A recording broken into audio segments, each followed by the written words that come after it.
ठंडी का मौसम था। वीर और इमली फुटबॉल खेल रहे थे।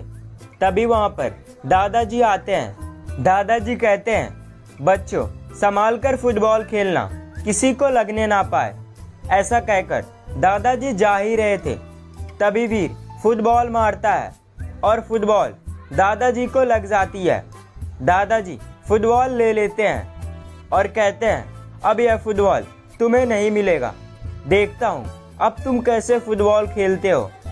वीर कहता है, दादाजी मैंने आपको जानबूझकर नहीं मारा है, तो प्लीज़ मुझे फुटबॉल दे दीजिए।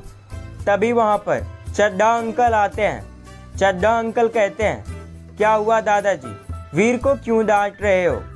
दादाजी कहते हैं, वीर ने मुझे फुटबॉल से मारा है और मैं इसका फुटबॉल ले लिया हूँ। मैं ये फुटबॉल इनको देने वाला नहीं हूँ। वीर कहता है, दादाजी प्लीज़ दे दीजिए। दादाजी कहते हैं, ठीक है दे दूँगा, पर मेरी एक शर्त है। वीर कहता है, कैसी शर्त दादाजी। दादाजी कहते हैं, तुम्हें मेरे एक पहेली का जवाब देना होगा, तभी मैं फुटबॉल दूंगा। वीर कहता है, ठीक है मुझे शर्त मंजूर है, आप पहेली पूछिए। दादाजी पहेली पूछते हैं, ऐसी कौन सी चीज़ है जिसे जितना ज़्यादा खींचो वह उतनी ही छोटी होती जाती है। दोस्तों क्या आपको इस पहेली का जवाब पता है? आपका जवाब हमें कमेंट में बताइए।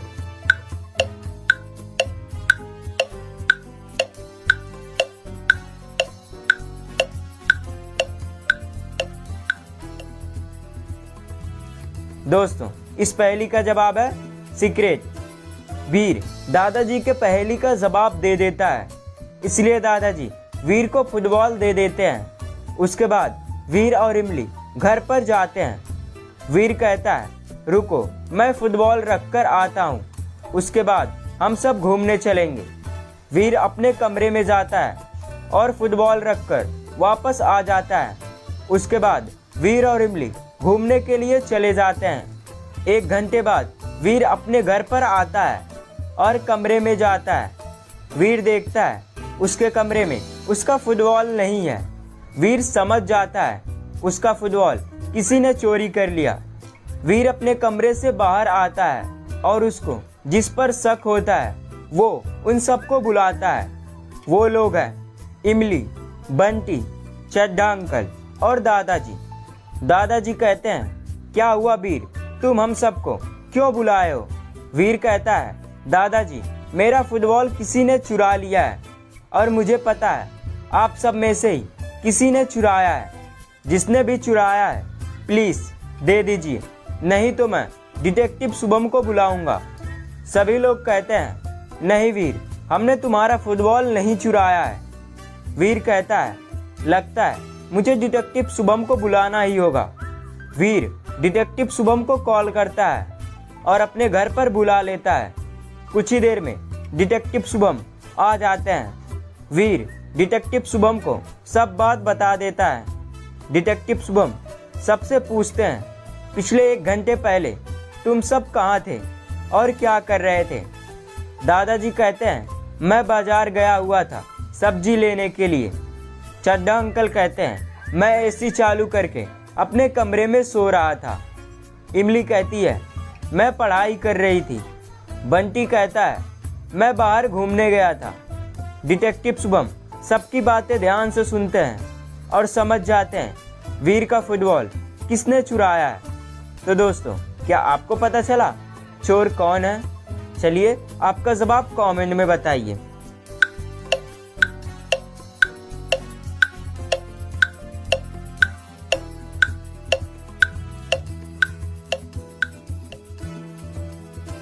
आइए दोस्तों इसका जवाब देखते हैं। दोस्तों वीर का फुटबॉल चड्ढा अंकल ने चुराया है।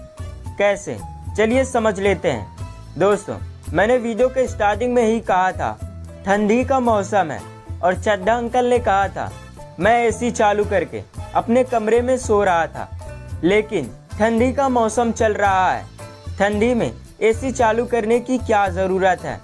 इसका मतलब चड्ढा अंकल झूठ बोल रहे हैं और उन्होंने ही वीर का फुटबॉल चुराया है।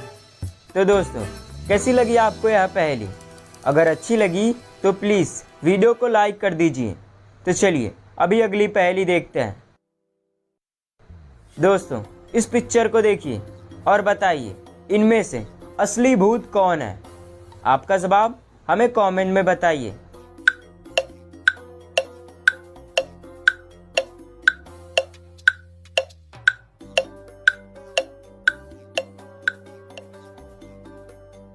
दोस्तों इनमें से वीर असली भूत है। आपको क्या लगता है हमें कमेंट में ज़रूर बताइए। एक दिन दादाजी वीर से कहते हैं, वीर मैं 2 दिन के लिए बाहर जा रहा हूँ, 2 दिन बाद मैं वापस आ जाऊँगा। वीर कहता है, ठीक है दादाजी, जल्दी से आ जाइएगा। उसके बाद दादाजी चले जाते हैं। वीर घर पर अकेला हो जाता है, इसलिए वो अपने घर को लॉक करके पास के गार्डन में खेलने जाता है। उसे वहाँ बंटी और इमली मिलते हैं। वीर कहता है, तुम सब यहाँ क्या कर रहे हो? बंटी कहता है, वीर हम छुपम छुपाई खेलने जा रहे थे, तुम्हें भी खेलना है? वीर कहता है, हाँ बंटी मुझे भी छुपम छुपाई खेलना है। तभी वहाँ पर गिंटू आता है और कहता है, मैं भी हूँ, मुझे भी छुपम छुपाई खेलना है। सभी कहते हैं, ठीक है गिंटू तुम भी खेल सकते हो, लेकिन तुम्हें ही हम सबको ढूंढना होगा क्योंकि तुम बाद में आए हो।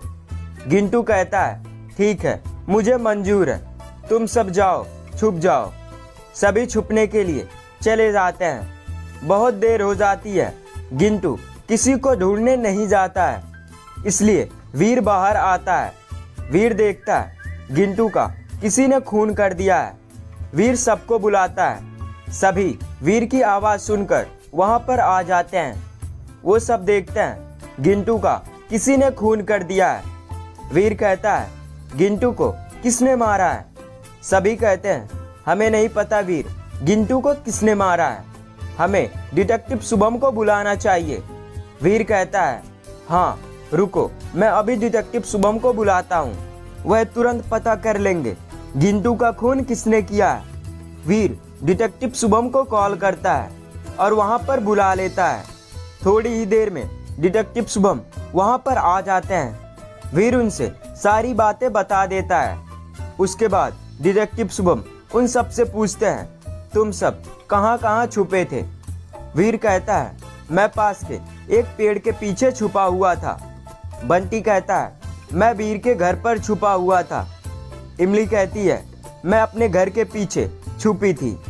डिटेक्टिव शुभम सबकी बातें सुनते हैं, लेकिन उन्हें पता नहीं चलता है गिंटू का खून किसने किया है। तो दोस्तों क्या आप इन सब की बातें सुनकर बता सकते हैं गिंटू का खून किसने किया है? सोचिए और आपका जवाब कमेंट में बताइए।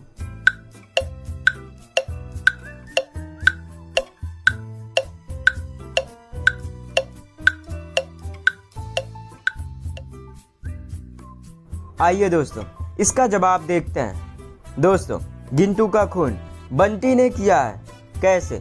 चलिए समझ लेते हैं। बंटी ने कहा था मैं वीर के घर पर छुपा था, लेकिन दोस्तों वीर अपने घर को लॉक करके आया था। जब वीर का घर लॉक है तो बंटी वीर के घर पर कैसे छुप सकता है? इसका मतलब बंटी झूठ बोल रहा है और उसी ने ही गिंटू का खून किया है। दोस्तों क्या आपने इसका जवाब दे दिया था? कमेंट में ज़रूर बताइए। वीडियो पसंद आया तो वीडियो को लाइक ज़रूर करें, और अगर आप चैनल पर नए हैं और आप ऐसे ही रोज़ वीडियोस देखना चाहते हैं तो स्क्रीन पर दिख रहे लोगों पर क्लिक करके चैनल को सब्सक्राइब कर लीजिए और बेल आइकन को प्रेस करना बिल्कुल ना भूलें। इससे हमारे आने वाले सभी वीडियोस का नोटिफिकेशन आपको मिलता रहेगा। तो मिलते हैं अगले वीडियो में।